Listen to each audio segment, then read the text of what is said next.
The great replacement of the American worker is going parabolic as last week's jobs report showed a shocking 1.3 million drop in unemployment for native-born Americans over the past 12 months, replaced by a 1.2 million gain in jobs for foreign-born workers, of whom many are illegally in the country. In fact, since the pandemic, native-born U.S. workers, including native-born migrants, have now lost 1.4 million jobs, while foreign-born workers have gained 3 million. In other words, all of the net job gains have been foreign-born, of whom, going by other surveys, the majority are illegal aliens who undercut both natives and legal immigrants.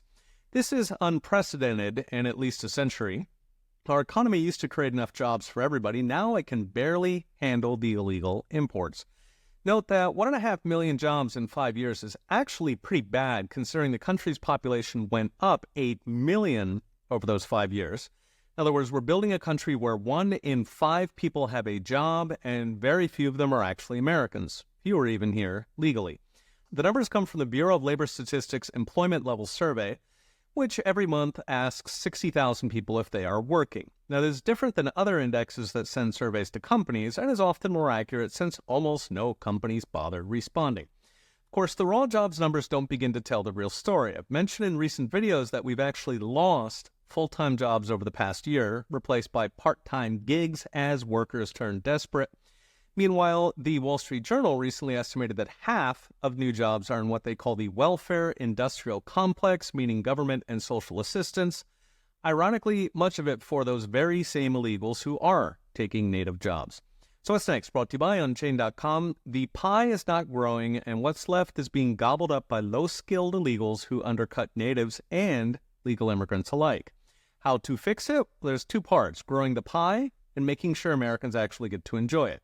Growing the pie means doing what Trump did first time around, so lower taxes on tips, on Social Security, on small business manufacturers, along with cutting red tape and mandates, so ending the war on energy, the war on farmers, the environmental and labor rules that strangle manufacturing. As for ensuring Americans actually get to enjoy that pie, the fastest solution, of course, is mass deportation of anybody in this country illegally. I mentioned in previous videos that this is actually very easy. You simply clarify that they'll be imprisoned a few months before being deported, and 90% will leave on their own.